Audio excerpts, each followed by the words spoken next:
हाँ तो भाई क्या आने लगा हो?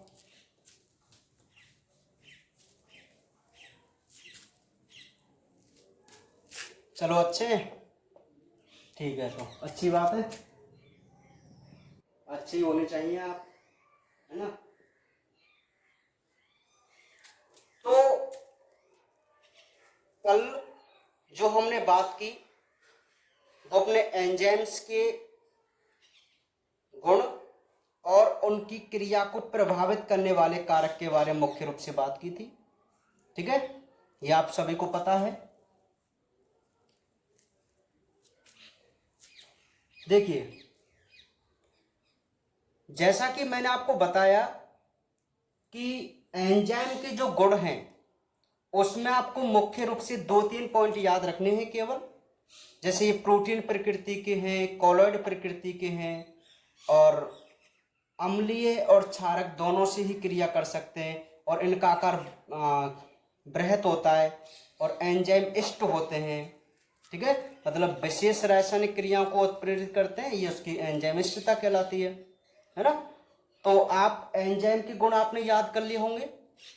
उसके बाद हमने इसकी क्रिया को प्रभावित करने वाले कारक देखे। तो फैक्टर अफेक्टिंग जो हैं वो बहुत इंपॉर्टेंट है। तो उसमें आपको याद करना था, जैसे मतलब एक माइंड में बात सेट होनी चाहिए हमारे में कि भाई यदि कोई एंजाइम कोई ना कोई क्रिया करते हैं तो कौन कौन सा कारक आकर इसको अफेक्ट कर सकता है। तो जैसे हमारे माइंड में होना चाहिए कि हाँ भाई टेम्परेचर कर सकता है, कि अच्छा टेम्परेचर कैसे कर सकता है, कि भाई टेम्परेचर इसके लिए 20 से 20 to 35 डिग्री सेल्सियस होना चाहिए। यदि ज़्यादा हो गया या कम हो गया तो अफेक्ट हो जाएगी क्रिया। समझ में आ रही बात। पीएच भी मायने रखता है, किसके लिए पीएच 5 से 7.5 होना चाहिए। समझ में आ गई। हाँ, और उसके बाद जो हमने मुख्य रूप से जो बात देखी वो देखी थी एंजाइम निरोधक की। यहां से क्वेश्चन बनने के चांस होते हैं। ठीक है, तो वहां हमने मुख्य रूप से दो देखे, एक तो प्रतिस्पर्धी, एक अप्रतिस्पर्धी। तो हमारे दिमाग में इतनी सी बात सेट होनी चाहिए कि भाई प्रतिस्पर्धी का मतलब तो ये हुआ कि कोई ना कोई कंपटीशन कर रहा है, और अप्रतिस्पर्धी का मतलब ये हुआ उसमें कोई कंपटीशन वाली बात नहीं है। ठीक है, तो प्रतिस्पर्धी में तो ये था कि भाई कुछ पदार्थ क्रियाधारों जैसी संरचना के होते हैं, उनसे मिलते जुलते हैं। तो यदि वो क्रियाधार जैसे हैं तो वो एंजाइम से जुड़ने के लिए उन क्रियाधारों से क्या करते हैं, कंपटीशन करते हैं। एग्जाम्पल में मैंने क्या बताया, जैसे मेलेनिक अम्ल सक्सिनिक अम्ल का कंपटीटर है, यही बताया था। अच्छा, अप्रतिस्पर्धी में क्या है, अब आप उसमें ये समझना कि कुछ जो अणु होते हैं वो एंजाइम से स्थायी रूप से जुड़ जाते हैं, मतलब कंपटीशन वाली बात नहीं है, वो डायरेक्ट जाके दादागिरी करके जुड़ जाते हैं। हम तो जुड़ गए, समझ में आ गई बात। हाँ, तो वो स्थायी रूप से जुड़ जाते हैं और उस एंजाइम अणु को विकृत कर देते हैं, विखंडित कर देते हैं। ठीक है, जिससे उसकी क्रिया पर प्रभाव पड़ता है। तो कल तक हमने यहां तक पढ़ लिया था, और मैं आपको बता दूं कि आज जो हम पढ़ने वाले हैं वो बहुत ही मोस्ट एंड इंटरेस्टिंग टॉपिक पढ़ने वाले हैं।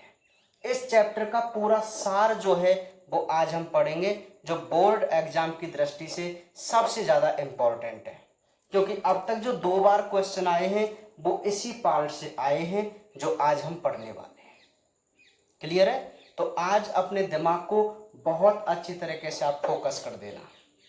ठीक है, देखिए तो अच्छा आपको दिखाई दे रहा है ना, मैं कई बार देखना पड़ता है ना।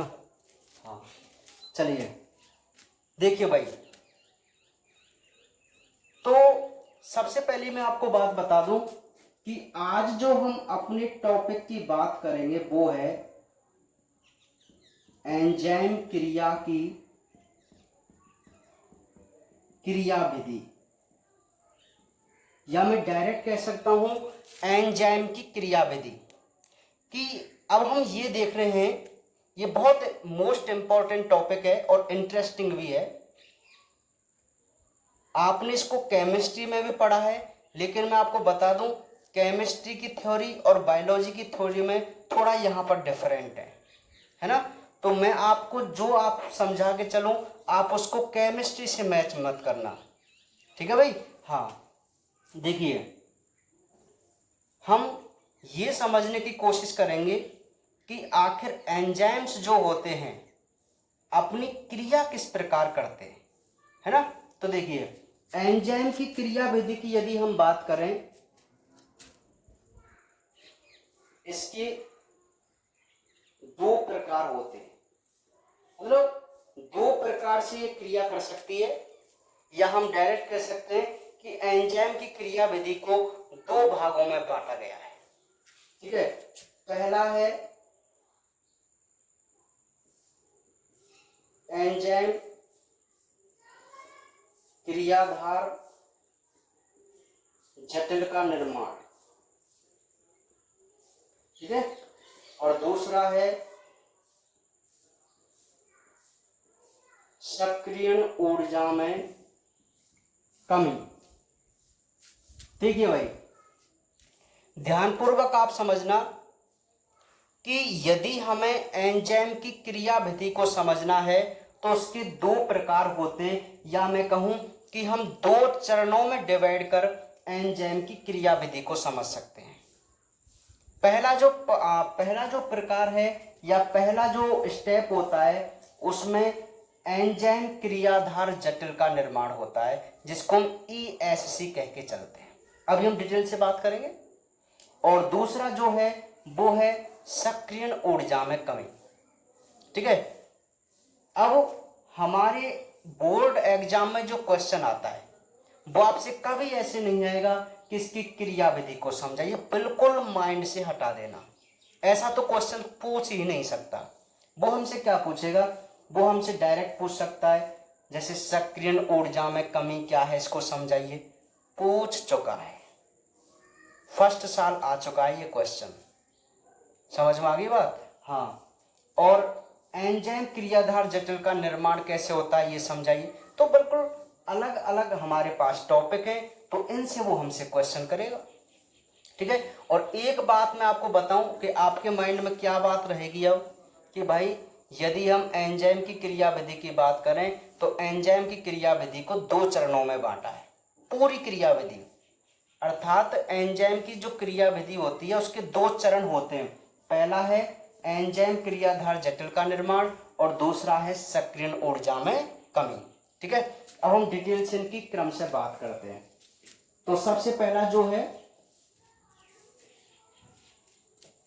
वो है एंजाइम क्रियाधार जटिल, जिसको हम संकुल कहते हैं, का निर्माण। अच्छा, आप इसका इंग्लिश नाम समझ जाएंगे, मैं शॉर्ट में लिख देता हूं यहां पर, है ना, ESC। देखिए समझना आप, मैंने यहां लिखा नहीं है लेकिन आप समझ जाना। ई का मतलब है एंजाइम, ठीक है। क्रियाधार का मतलब होता है सबस्ट्रेट, क्या होता है, सबस्ट्रेट। और जटिल या संकुल को बोलते हैं कॉम्प्लेक्स, ठीक है। तो वो आपसे डायरेक्ट पूछ सकता है ESC क्या है, एक नंबर का ESC क्या है, या आपसे दो नंबर में क्वेश्चन पूछे कि ESC के निर्माण की प्रक्रिया को समझाइए। समझ में आ गई बात। तो आप एंजाइम की क्रिया विधि को यदि हम समझ रहे हैं तो हम उसका पहला स्टेप लेके चल रहे हैं कि ESC का निर्माण। तो पहले देख लेते हैं भाई ये क्या होता है, तभी आपको ज्यादा समझ में आएगा। देखिए एंजाइम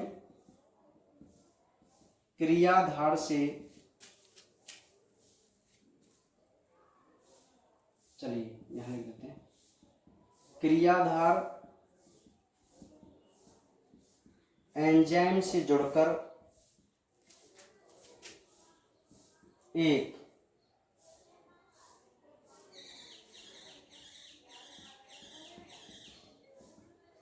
अस्थायी यौगिक बनाते हैं जिसे ESC कहते हैं। ये यौगिक विखंडित होकर उत्पाद बनाता है, वह एंजाइम पृथक हो जाता है। ठीक है, देखिए भाई, तो सबसे पहले मैं आपको बता दूं कि ESC क्या है। तो आपके दिमाग में एक छोटी सी परिभाषा याद होनी चाहिए कि यदि क्रियाधार एंजाइम के सक्रिय स्थल से जुड़ जाए, आप यहां लिख सकते हैं एंजाइम के सक्रिय स्थल से जुड़कर, है ना। हाँ, तो यदि क्रियाधार एंजाइम के सक्रिय स्थल से जुड़कर एक अस्थायी यौगिक का निर्माण करते हैं तो हम उस यौगिक को ESC कहते हैं, एंजाइम सबस्ट्रेट कॉम्प्लेक्स कहते हैं, एंजाइम क्रियाधार जटिल कहते हैं। देखो बहुत सिंपल सा है कि यदि एक एंजाइम है और एक क्रियाधार है, यदि वो आपस में जुड़ जाए तो बताइए एंजाइम क्रियाधार जटिल का निर्माण होगा कि नहीं होगा? होगा ना। ठीक है, तो यही बात है भाई। तो आपको पता चल गया ESC क्या है। ESC का फुल आपको पता चल गया, एंजाइम सबस्ट्रेट कॉम्प्लेक्स। ठीक है, और ESC कैसे बना कि जो क्रियाधार होते हैं वो एंजाइम से जुड़कर एक अस्थायी यौगिक बनाते हैं जिसे हम ESC कहते हैं।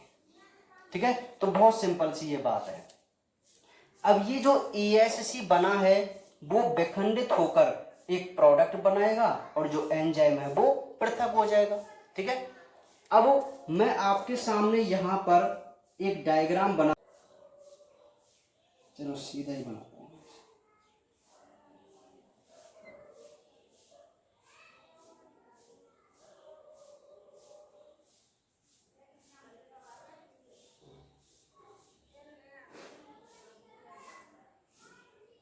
ये देखिए, ये जो है वो है एंजाइम। क्या है भाई? एंजाइम। और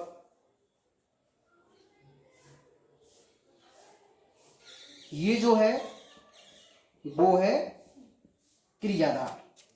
ठीक है, ये एंजाइम है, ये क्रियाधार है। तो ये आगे चल के क्या होगा,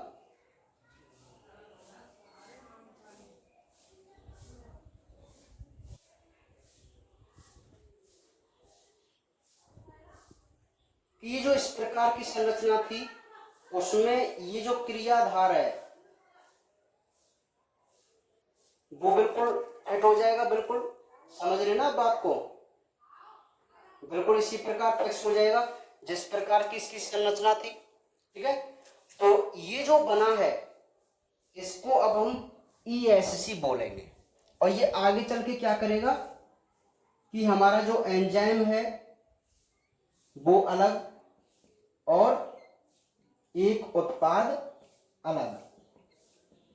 समझ में आ गई बात? हाँ,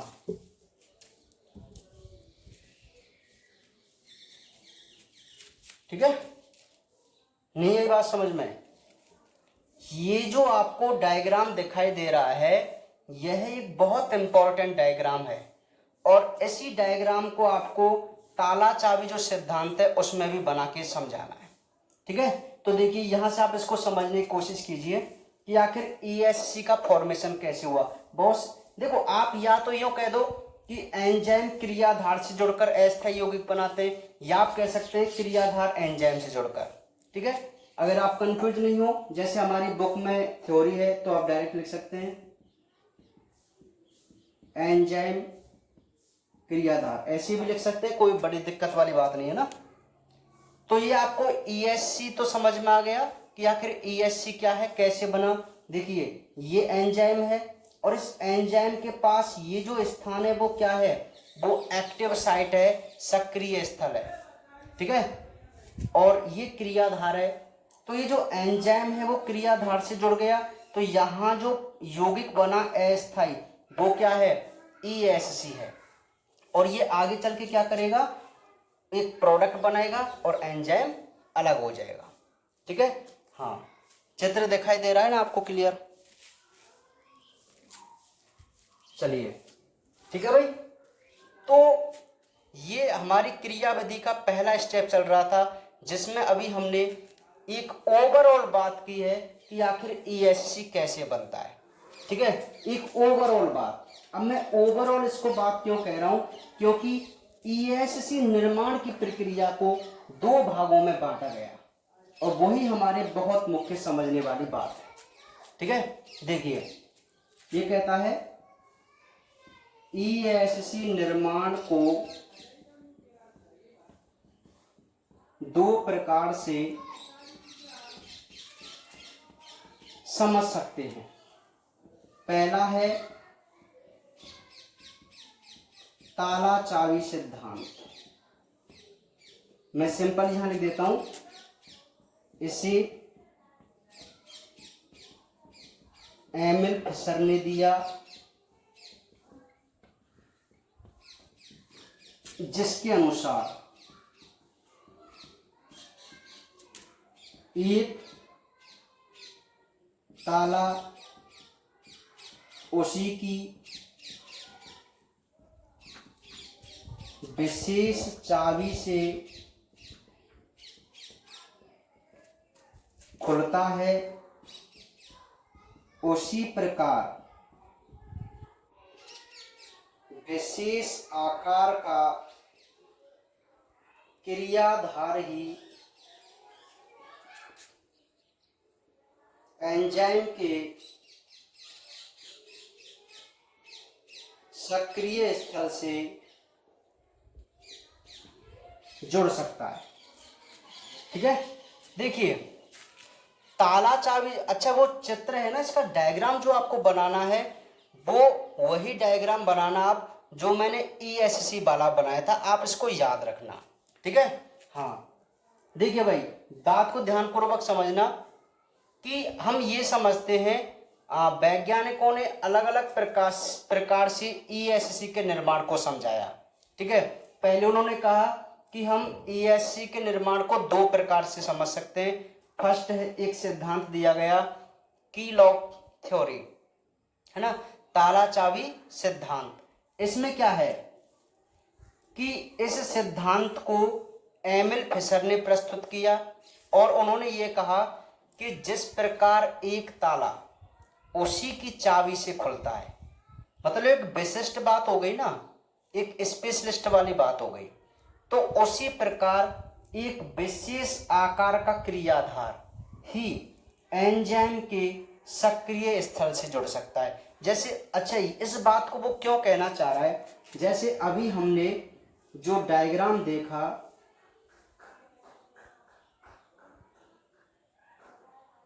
उस डायग्राम में इस प्रकार की संरचना थी, तो ये उसका एक्टिव साइट है ना। यदि यहां पर इस प्रकार का कोई क्रियाधार हो, देखिए, तो इसका आकार जो है वो इसके सक्रिय स्थल के पूरक नहीं है, तो ये क्रियाधार इससे नहीं जुड़ सकता।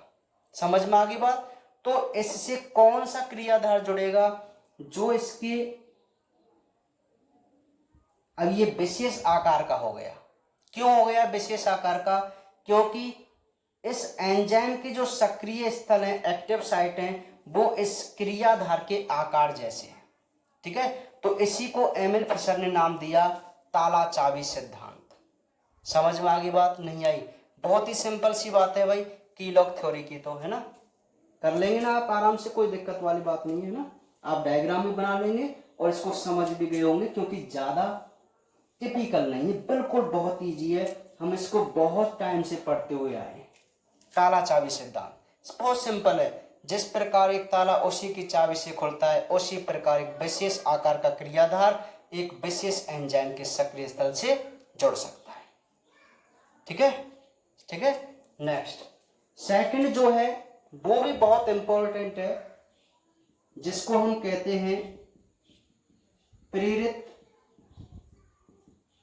आसंजन सिद्धांत। प्रेरित आसंजन सिद्धांत, तो देखिए क्या होता है भाई प्रेरित आसंजन सिद्धांत। इसे पॉसलैंड ने प्रतिपादित किया। ठीक है, इनके अनुसार प्रारंभ में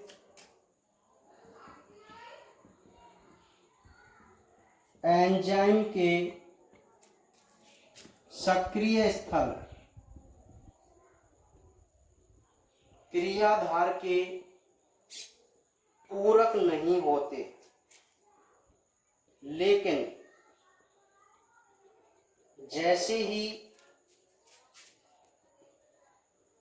क्रियाधार इनके संपर्क में आते हैं, ये इनके अनुपूरक हो जाते हैं। अतः यहाँ सक्रिय स्थल प्रेरित होकर अनुपूरक होते हैं,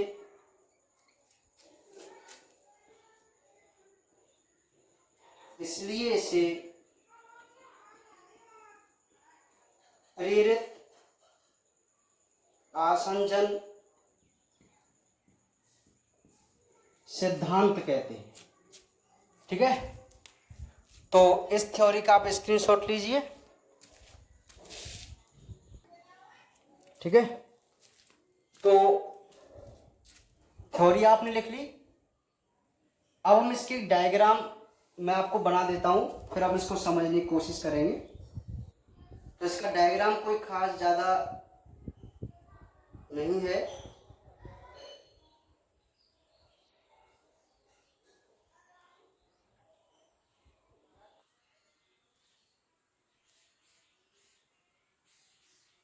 इस प्रकार आप बना सकते हैं कैसे भी। ठीक है, अब देखिए,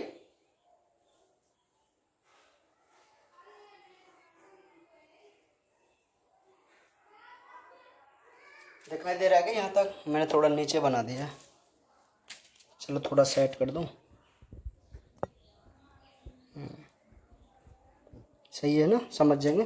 देखिए, ये एक एंजाइम है, मैं नाम लिख दूं, ये तो है एंजाइम और ये है क्रियाधार। ठीक है भाई, अब एक बात मुझे आप बताओ कि यहाँ जो ये सक्रिय स्थल है ये वाला, और ये क्रियाधार है, तो बताओ सक्रिय स्थल और क्रियाधार की आकृति एक जैसी है क्या?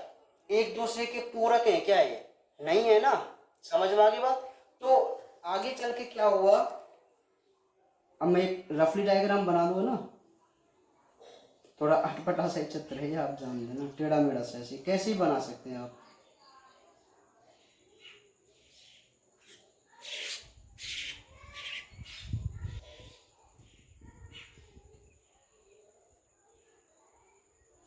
देखिए, ये बन गया ESC, ये क्रियाधार है और ये एंजाइम है।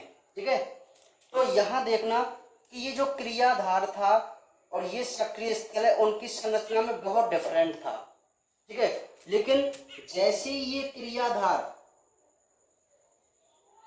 इसके संपर्क में आया, ये क्रियाधार जैसे एंजाइम के संपर्क में आया, तो इस एंजाइम के जो सक्रिय स्थल थे वो इसके कैसे हो गए?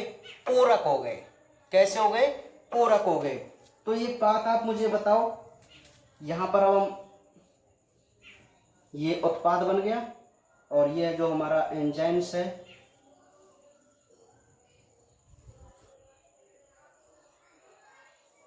ये अलग हो गया, ये एंजाइम अलग हो गया, ये उत्पाद अलग बन गया ना तीसरे चरण में। तो ये है ESC, है कि नहीं? लेकिन यहाँ क्या बात है, अब हम इसकी थ्योरी देख लेते हैं कैसे कॉसलैंड ने प्रतिपादित किया। इनके अनुसार प्रारंभ में एंजाइम की जो सक्रिय स्थल हैं वो क्रियाधार के पूरक नहीं होते, लेकिन जैसे ही क्रियाधार इनके संपर्क में आते हैं ये इनके क्या हो जाते हैं? अनुपूरक हो जाते हैं। जैसा कि आपको डायग्राम में दिखाई दे रहा है कि पहले एंजाइम और क्रियाधार बिल्कुल अलग अलग थे, लेकिन जैसे ही क्रियाधार इस एंजाइम के संपर्क में आया, इसके सक्रिय स्थल इससे प्रेरित होकर अनुपूरक हुए। यही मेन बात है कि यहाँ जो सक्रिय स्थल है वो प्रेरित होकर अनुपूरक हुए हैं, इसलिए इसको कॉसलैंड ने प्रेरित आसंजन सिद्धांत नाम दिया। ठीक है, तो ये था हमारा ईएससी का निर्माण। आप इन दोनों को नोट कीजिए, फटाफट डायग्राम बनाए इसका। अच्छा, आप बुक से भी इसका सुंदर सा चित्र बना लेना।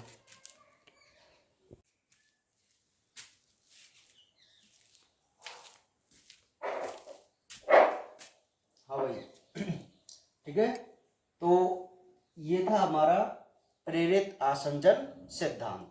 ठीक है, बात समझ में आ गई आपको? चलिए,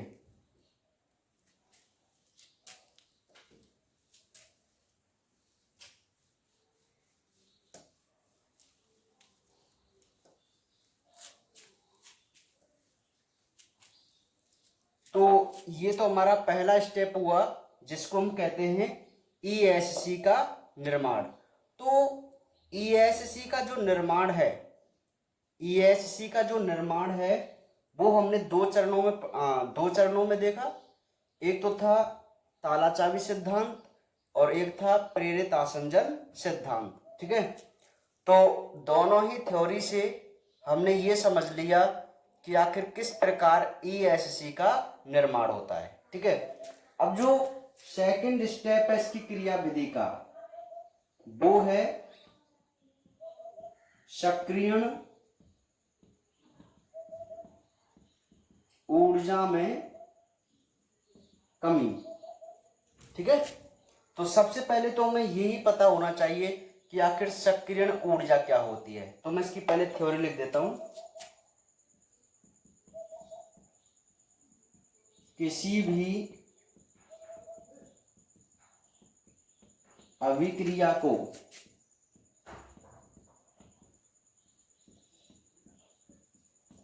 आरंभ करने के लिए आवश्यक ऊर्जा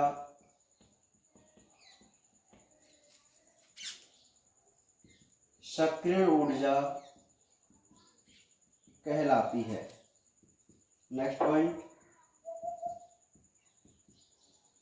एंजाइमों की ये विशेषता होती है कि ये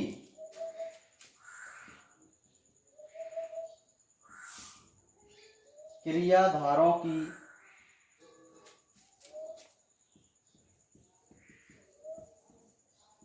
सक्रियण ऊर्जा को कम कर देते हैं।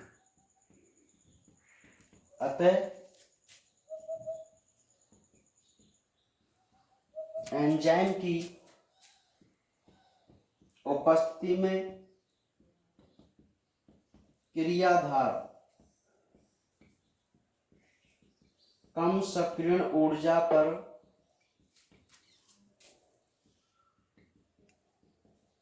क्रियाफलों में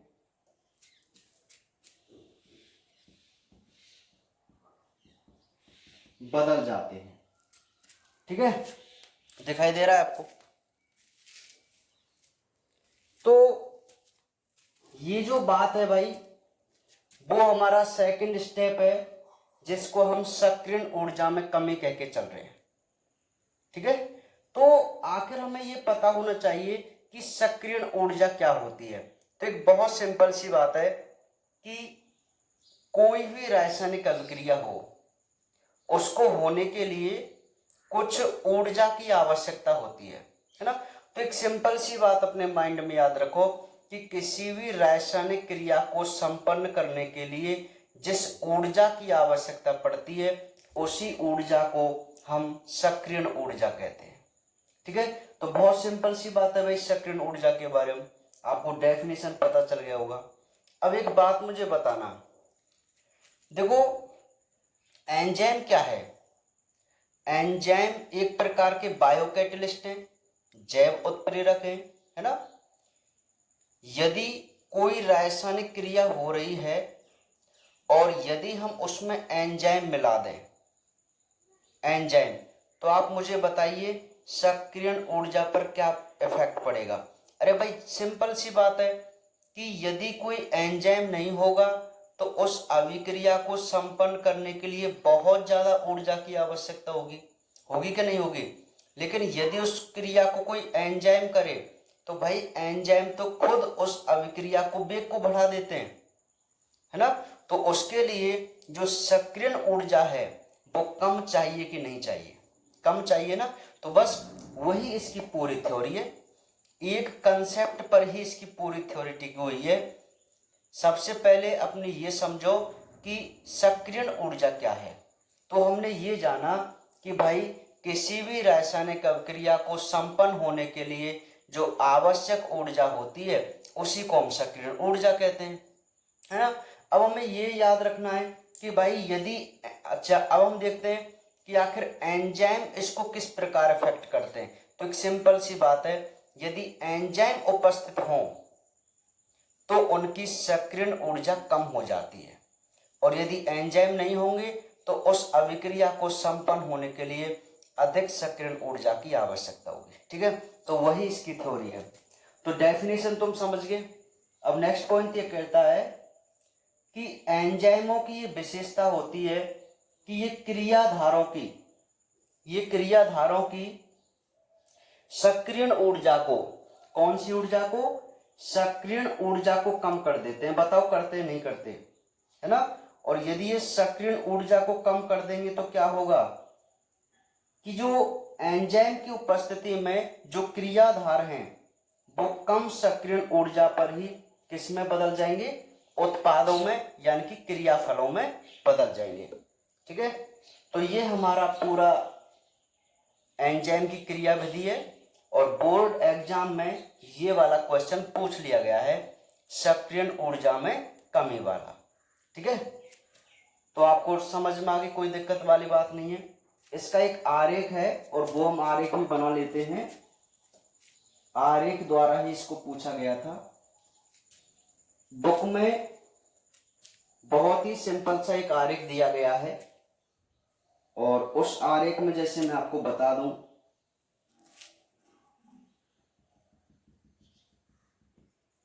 कि मान लीजिए ये हमारा क्रियाधार है यहां पर, ठीक है, ये है हमारी विभव ऊर्जा। अब ध्यान से समझना, यहां पर दो आरेख हैं,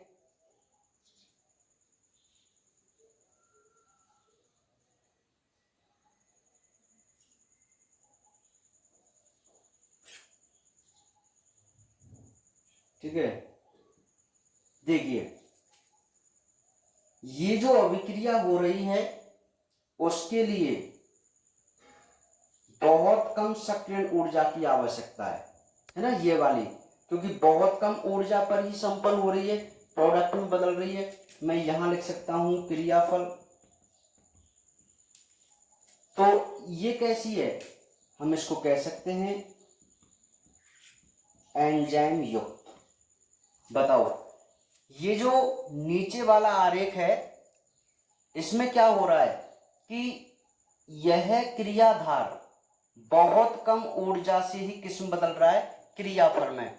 तो बहुत कम ऊर्जा इसको कब चाहिए? जब इसमें कोई एंजाइम हो। तो ये एंजाइम युक्त का है, और एक जो आपको दिखाई दे रही है जिसमें बहुत ज्यादा ऊर्जा की आवश्यकता हो रही है, अत्यधिक सक्रियण ऊर्जा, तो हम इसको कह सकते हैं ये एंजाइम रहित सक्रियण ऊर्जा है।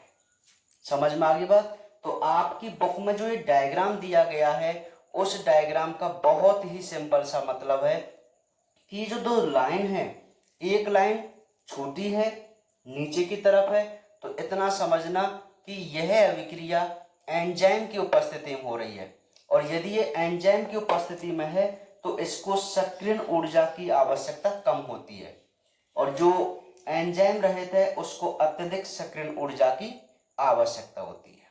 ठीक है, तो आपको समझ में आ गई भाई सक्रियण ऊर्जा। तो ये हमारा कंप्लीट हुआ एंजाइम क्रिया की क्रियाविधि। तो मोस्ट वन यहां से क्वेश्चन बनते हैं, तो हमने ये कंप्लीट कर लिया। जहां आपको मुख्य रूप से ये पढ़ना था कि इसके दो चरण हैं, पहला है ईएससी का निर्माण और दूसरा है सक्रिय ऊर्जा में कमी।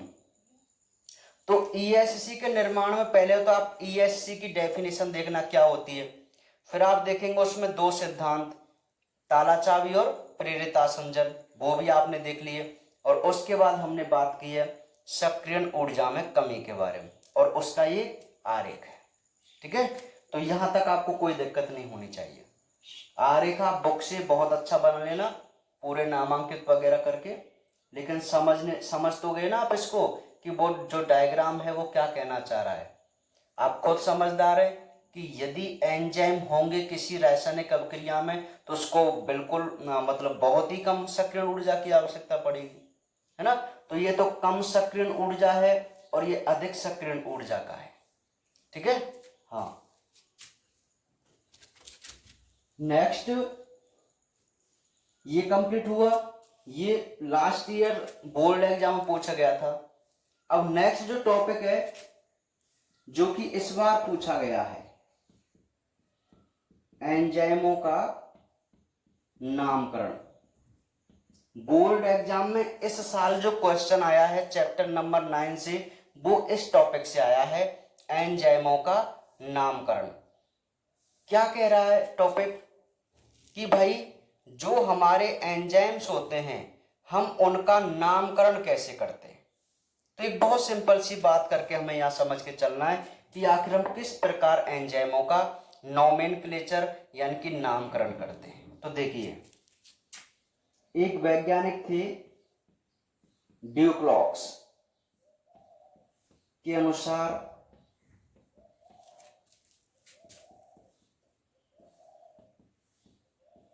एंजाइम के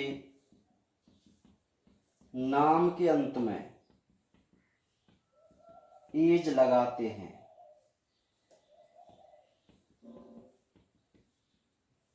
ठीक है, कोई खास मजेदार बात नहीं है, कोई आप याद करना मत करना। देखिए, इनके नामकरण की दो पद्धति हैं। पहली है क्रियाधार के आधार पर। तो ये क्या है कि क्रियाधार के नाम के अंत में एज लगा देने से उस एंजाइम का नाम बन जाता है। जैसे सुक्रेज, माल्टेज, आप कुछ भी एग्जाम्पल लिख सकते हैं अपने तरीके से। दूसरा है रासायनिक क्रिया के आधार पर।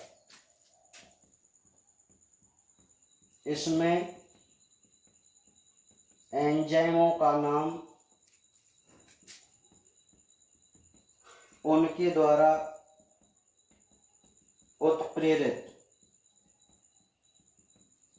क्रिया के आधार पर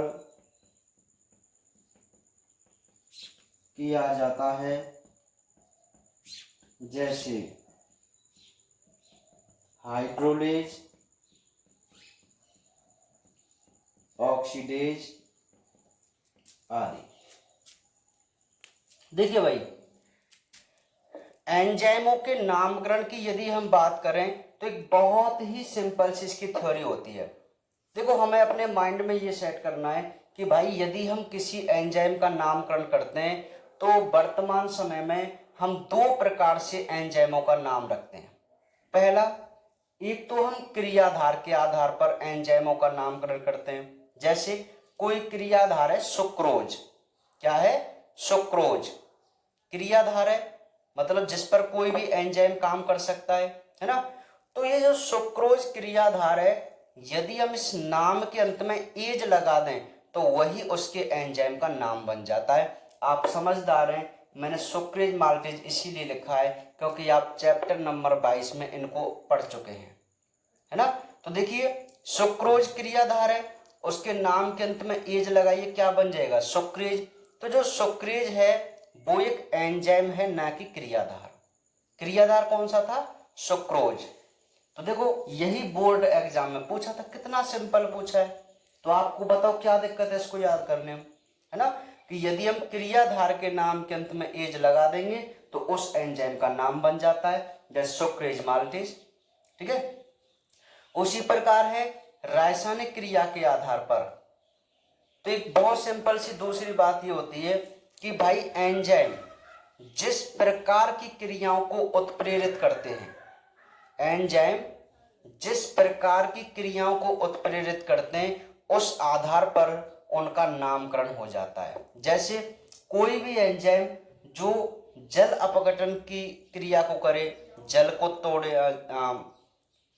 समझ में आ रही बात, जल समूह को निकाले, तोड़े, है ना, तो हम उसको हाइड्रोलेज एंजाइम कह सकते हैं। जो ऑक्सीजन का अपचयन करे, उपचयन करे, उसे हम क्या कह सकते हैं? ऑक्सीडेज एंजाइम कह सकते हैं। समझ में आ रही है? हाँ। तो ये जो हाइड्रोलेज है, अब कोई हाइड्रोलोज कोई क्रियाधार तो नहीं होता भाई। कहीं ये समझे सर इसमें भी एज लगा हुआ है, तो भाई हाइड्रोलोज कोई क्रियाधार नहीं है। हाइड्रोलेज का मतलब है जल अपघटन करने से। तो ये एक रासायनिक क्रिया ही तो है। तो जो एंजाइम जिस प्रकार की क्रिया को उत्प्रेरित करते हैं उस आधार पर भी हम उनका क्या कर सकते हैं? नामकरण कर सकते हैं। ठीक है। तो नोट कर लीजिए इनको फटाफट दोनों को।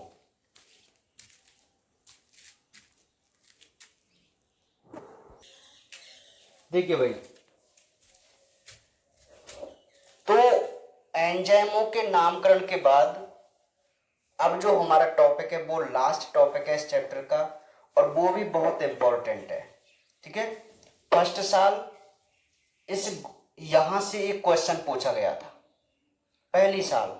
ठीक है, बात समझ में आ रही है? तो मैंने आपसे पहले ही कहा था कि अब तक जो हम आज जो भी टॉपिक करेंगे वो सभी बोर्ड एग्जाम में पूछ लिए गए हैं। तो बहुत ही इंपॉर्टेंट टॉपिक है आज के सभी जो टॉपिक हमने किए। ठीक है।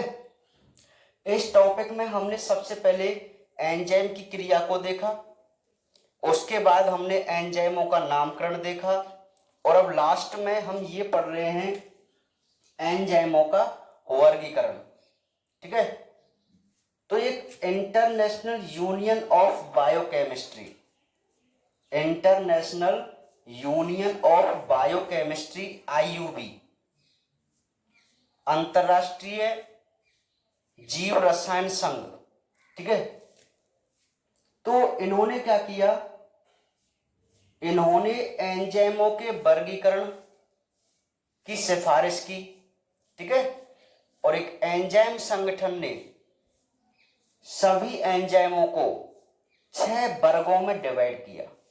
बात समझना, जो एंजाइम कमेटी है उसने जितने भी एंजाइम हैं उन सभी एंजाइमों के 6 वर्ग बनाए। ठीक है। तो अब देखते हैं कौन कौन से वर्ग होते हैं। तो सबसे पहला है ऑक्सीडो रिडक्टेजेज। तो यहीं से ये क्वेश्चन पूछा गया था। तो वहां क्वेश्चन पूछा गया था उस वर्ग का नाम लिखो जिसमें ऑक्सीकरण और अपचयन की अभिक्रियाओं को उत्प्रेरित किया जाता है। वर्ग का नाम पूछा था, आप ध्यान दे लेना। ठीक है। तो बिल्कुल इसी प्रकार से आपसे कोई क्वेश्चन बन सकता है। तो आप इस टॉपिक को भी बहुत अच्छी तरीके से देख के चलना, हो सकता है इस साल बोर्ड एग्जाम में यहीं से क्वेश्चन आ जाए। ठीक है भाई। हाँ, तो देखिए आप दोबारा, पहला जो वर्ग है वो है ऑक्सीडो रिडक्टेज। तो ये कहता है इस वर्ग में वे एंजाइम सम्मिलित किए जाते हैं जो ऑक्सीकरण और अपचयन की अभिक्रियाओं को उत्प्रेरित करते हैं। तो एक सिंपल सी बात है भाई, जो एंजाइम ऑक्सीकरण और अपचयन की क्रियाओं को करेंगे उन्हें हम कौन से वर्ग में रखेंगे? ऑक्सीडो रिडक्टेजेज। एग्जाम्पल जैसे रिडक्टेज है, एल्कोहल डिहाइड्रोजनेज है। तो एक एक दो दो एग्जाम्पल भी आपको उसके याद रख के चलना है। दूसरा ग्रुप है ट्रांसफेरेजेज। नाम से पता चल रहा है ये स्थानांतरण करेगा। तो ये कहता है कुछ एंजाइम ऐसे होते हैं जो अपने क्रियाधार, एक क्रियाधार में से हाइड्रोजन के अलावा किसी भी मूलक या समूह को दूसरे क्रियाधार में ट्रांसफर करते हैं। तो एक बहुत सिंपल सी बात हुई कि वे एंजाइम जो एक क्रियाधार में से किसी मूलक या समूह को दूसरे क्रियाधार में ट्रांसफर कर दें, उस वर्ग को हम ट्रांसफेरेजेज कहते हैं। उस एंजाइम का नाम है एक ट्रांस एमिनेज। एक ट्रांसफॉस्फेटेज भी होता है और एक ट्रांस एमिनेज, ये दो नाम हैं, एग्जाम्पल हैं उन एंजाइमों के वर्ग के। नेक्स्ट है हाइड्रोलेजेज। तो ये वर्ग में कौन से एंजाइम आते हैं? वे एंजाइम जो जल के अणुओं को जोड़ें या निकालें। भाई किसी भी अभिक्रिया में से या तो जल के अणु को निकालें या जोड़ें, तो उन सभी एंजाइमों को हम हाइड्रोलेजेज वर्ग के अंतर्गत रखते हैं। जैसे एमाइलेज है, न्यूक्लियेज है, ठीक है। इसी प्रकार है लाइजेज। लाइजेज का मतलब होता है तोड़ना। क्या होता है? तोड़ना। तो ये लाइजेज एंजाइम क्या करते हैं? जल अणु को नहीं निकालते, जल अणु को नहीं निकालते, उसके अलावा ये सह संयोजक बंध को तोड़कर एक ग्रुप को निष्कासित कर देते हैं, उन्हें हम लाइजेज कहते हैं। जैसे एल्डोलेज। तो एल्डोलेज एक ऐसा एंजाइम है जो लाइजेज वर्ग के अंतर्गत आता है। उसका काम होता है केवल सह संयोजक बंध को तोड़ना। आइसोमरेजेज। तो आइसोमरेजेज एक ऐसे एंजाइम होते हैं जो किसी भी क्रियाधार को उसके समावयवी अणु में बदल देते हैं, मतलब उसी के जैसे अणु में, है ना। जैसे ग्लूकोज 6 फॉस्फेट है तो उसको फ्रक्टोज 6 फॉस्फेट में बदल दिया, तो उसका समावयवी अणु है। हम 11वें पाठ में इसकी बात करेंगे कि समावयवी अणु कैसे बदले जाते हैं। तो भाई आइसोमर का मतलब होता है समावयवी। तो ऐसे एंजाइम जो समावयवी अणु में बदल दें उन्हें हम कौन से एंजाइम बोलेंगे? आइसोमरेजेज एंजाइम बोलेंगे। जैसे फॉस्फोहेक्सो आइसोमरेज एंजाइम, ठीक है। लास्ट है लाइगेज। लाइगेज का ये मतलब होता है जोड़ना और लाइजेज का मतलब होता है तोड़ना, है ना। तो दो यौगिकों को यदि सहसंयोजक बंध द्वारा जोड़े, ऐसे एंजाइम जो दो यौगिकों को सहसंयोजक बंध द्वारा जोड़ें तो हम उन्हें लाइगेज वर्ग के अंतर्गत रखते हैं। जैसे सिट्रेट सिंथेटेज। तो सिट्रेट सिंथेटेज एक ऐसा एंजाइम हुआ जो दो यौगिकों को सहसंयोजक बंध द्वारा आपस में जोड़ सकता है। तो इस प्रकार हमारे जितने भी एंजाइम हैं उन सभी को टोटल 6 वर्गों में रखा गया। ये था एंजाइमों का वर्गीकरण। समझ में आ गई बात? तो आपको बताइए क्या दिक्कत है इसमें? याद हो जाएगा? यहीं से क्वेश्चन भी पूछ लिया गया है, तो इस साल भी यहां से क्वेश्चन आने के चांस हैं। तो आप इनको नोट कीजिए, ठीक है, स्क्रीनशॉट लीजिए इनका।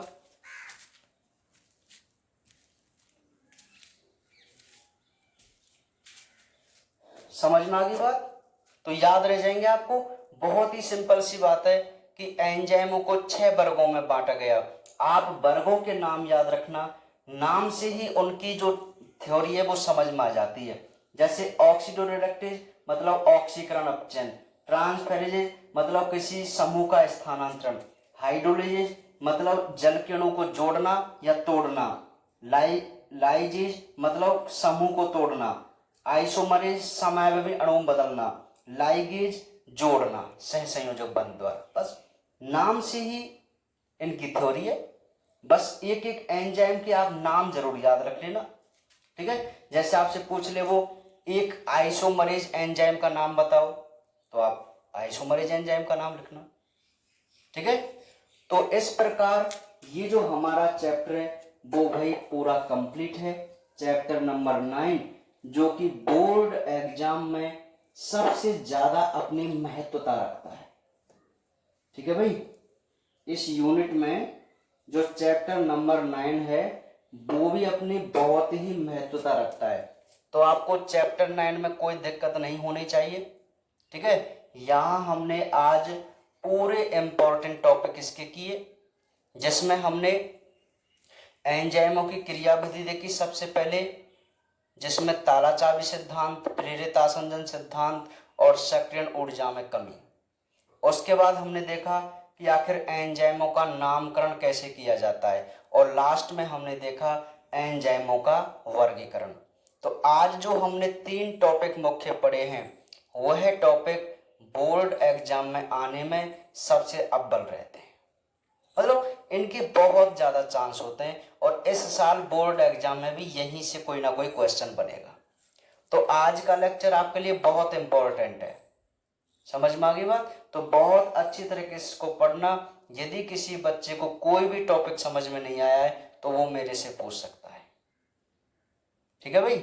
हाँ, तो कल ये हमारी 2 यूनिट कंप्लीट हो गई बॉटनी की। कल हम अपनी तीसरी यूनिट को स्टार्ट करेंगे चैप्टर नंबर 10 से, ठीक है भाई? बाकी बातें करेंगे अब कल।